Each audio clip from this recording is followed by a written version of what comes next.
मेरा एग्ज़ाम 22 सितंबर को last shift में था, 22 सितंबर को। तो हुआ क्या, मैं जैसे एग्ज़ाम में गए तो एग्ज़ाम का सेंटर का इतना गंदा हालत था, हम बता नहीं सकते हैं। इतना गर्मी लग रहा था, हाथ में पसीना आ रहा था। तो और इतना सेंटर गंदा था, सेंटर जैसे सिस्टम दे दिया, सिस्टम के दोनों साइड फॉर्म दे दिया, लिटरली फॉर्म दिया। और फॉर्म वो हिल रहा है इधर से उधर, आगे में फॉर्म, पीछे बीच में फॉर्म, सबके साथ फॉर्म दिया हुआ है। और इस बार का पेन अच्छा था, पेन मोटा था एज कम्पेयर टू पहले बार फेज का एग्ज़ाम जो था उसमें पेन बहुत पतला था। पेपर वही रखा है, जो पतला वाला पेपर दे रहा है वही दे रहा है, पेन लेकिन ठीक था। तो जब एग्ज़ाम स्टार्ट हुआ, हमने लिटरली बिलीव नहीं किए थे कि हमने मैथ का प्रैक्टिस करके गया था बहुत अच्छा से, सब चीज़ का प्रैक्टिस करके गए थे। मैथ रीजनिंग को बहुत ज़्यादा ईजी कर दिया।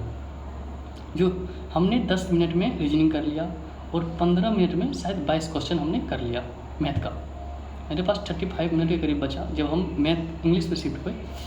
तो क्योंकि हमको एक क्वेश्चन था जो हमको मैथ का डाउट दे रहा था, जो प्रॉफिट एंड लॉस का था, वो क्वेश्चन हम पता नहीं कहीं मिस्टेक कर रहे थे, जो कैलकुलेशन में थे, हमको बन नहीं रहा था।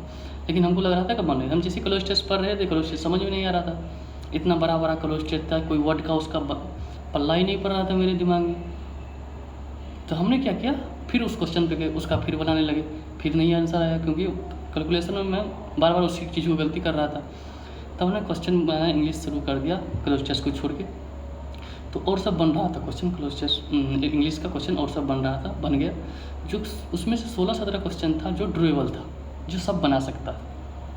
और जो एक्स्ट्रा बच्चा है, जो टॉपर बच्चा है, वो छलांग लगा सकता है, 2-3 क्वेश्चन 4-5 क्वेश्चन के लिए अलग से मार सकता है। तो फिर हमने जीएस सेक्शन पे गए, तो वहाँ भी 10 से 12 क्वेश्चन या 9-10 क्वेश्चन कर सकते हो, जो ड्यूरेबल था, जो बना सकता। उसके बाद हमने क्या किया, 16 क्वेश्चन अटैम्प्ट किए, उसमें से तुक्का लिए, 6-7 क्वेश्चन तुक्का लिए, और इंग्लिश में भी 4-5 क्वेश्चन तुक्का लिए। मैथ में मैम 23 अटैम्प्ट किए, और रीजनिंग में तो 25 अटैम्प्ट किए। ये इशू था कि आप अगर प्रैक्टिस करके बहुत अच्छा जा रहे हो मैथ का, रीजनिंग का, मेरा यही कहना है कि तो वो उस लेवल का क्वेश्चन ही नहीं पूछ रहा है जो आप तैयारी करके गए हो, जो किसी को आप जिसका मैथ रीजनिंग उतना अच्छा नहीं है, तो उसको आप बीट कर पाओ इस एग्ज़ाम में।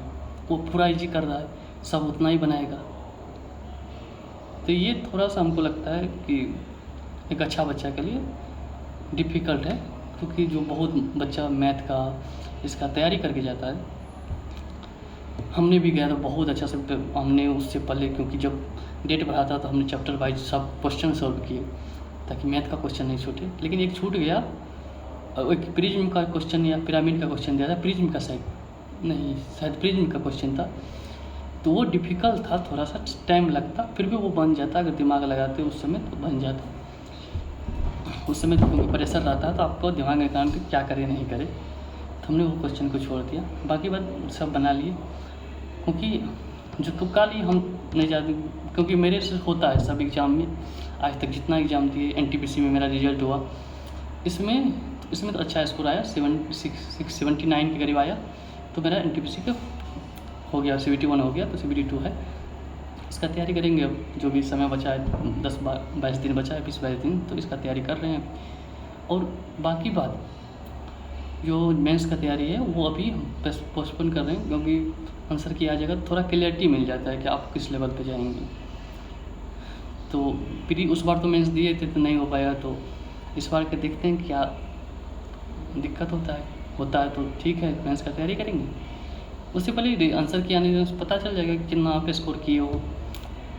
बाकी बात सही है, सब चीज़ सही था, सिस्टम नहीं बंद हुआ मेरा, मिलिट्री वाला सिस्टम नहीं, लेकिन सेंटर बेकार था। जिस तरह से था, हम जिस तरह से TCS का सेंटर था या किस था, उसमें हम जाके एग्ज़ाम बहुत अच्छा देते थे, माइंड फ्री रहता था, ठंड मतलब मौसम सही रहता था, उसका इन्वायरमेंट सही रहता था, गर्मी नहीं लगता था। इसमें इतना गर्मी लग रहा था, लिटरली बता नहीं सकते थे। ऐसा लग रहा था कि अगर घर में प्रैक्टिस करना है ना, तो पंखा बंद करके तब गर्मी में प्रैक्टिस करो, ताकि एग्ज़ाम में गर्मी लगना है, तो उससे क्या फ़ायदा। यही मेरा रिव्यू है, ज़्यादा कुछ है नहीं। बस अब आगे वाला शिफ्ट क्या, कल परसों शिफ्ट होगा, 2-3 दिन तो और शिफ्ट होगा, बस हो गया। और कुछ होने वाला है नहीं। बाकी बात आप प्रैक्टिस, मेरा जीएस में क्वेश्चन बीएनएस से था, ये सब नया टॉपिक से क्वेश्चन था, लिटरली नया क्वेश्चन, नया टॉपिक जो पूछा था उससे क्वेश्चन था। और बाकी बात कुछ क्वेश्चन तो पुराना ही पूछ रहा था। मैथ उतना, रीजनिंग में एक शायद टाइम एंड वर्क का क्वेश्चन पूछ लिया था, वो पूछता है। जो बैंक का पैटर्न में एक इनइक्वालिटी या इक्वलिटी करके आता है क्वेश्चन, उसका दिया था, बस बाकी कुछ नहीं था। सब चीज़ ठीक चल रहा है। अब देखिए क्या होता है, रिजल्ट बाद ही पता चलेगा कि रिजल्ट होगा कि नहीं होगा। तब तक हम क्या करेंगे, मेरा तो यही मानना है, ताकि मैं अपने, मेरे अनुसार मेरा CBT 1 में रिजल्ट हो गया NTPC का, NTPC 2 का, CBT 2 का तैयारी करते हैं। 13 तक 13 का एग्ज़ाम हो जाएगा, उसके बाद देखेंगे कि अगर आंसर के अनुसार सही होगा तो मेंस का तैयारी करेंगे, अदरवाइज देखेंगे CHSL सब है उसका तैयारी करेंगे। बाकी बात मेरा रिव्यू यही है। बाय।